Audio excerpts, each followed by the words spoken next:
자, 그런데 일본 외무상이 우리 주일 대사를 불러서 항의하는 과정에서 좀처럼 보기 힘든 결례를 범해 논란이 일고 있습니다. 그런데 일본 외무상의 결례, 이게 다가 아닙니다. 도쿄에서 황보연 특파원이 보도합니다.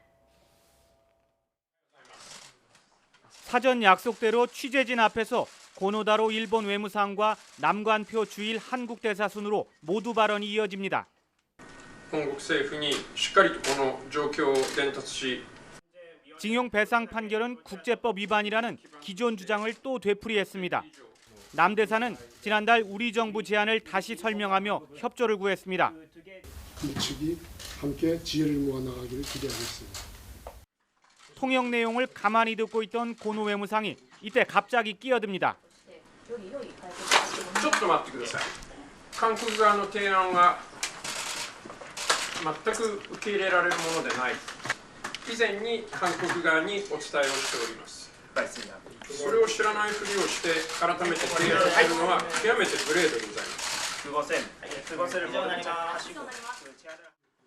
이미 자신은 똑같은 주장을 실컷 해놓고 남 대사가 우리 정부 입장을 다시 설명하자 버럭 무례라며 말까지 자른 게 오히려 무례라는 지적입니다.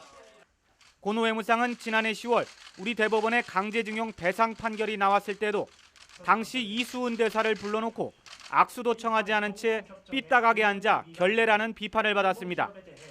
고노 외무상의 아나무인격 행동은 일본 기자들의 거센 반발을 사기도 했습니다. 지난해 12월 정례 회견, 별 진전이 없는 러일 영토 분쟁 관련 질문이 나오자 관심 없다는 듯 안경을 만지고 물을 마시더니 귀를 긁어보고 옷을 털기까지 합니다. 그러더니 내놓은 대답이 걸작입니다. 次の質問どうぞ。 무성의한 대답에 항의해보지만 なんで次の質問どうぞと言うんですか。次の質問どうぞ。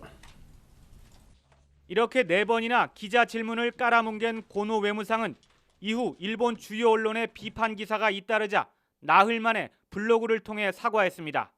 도쿄에서 YTN 황보연입니다.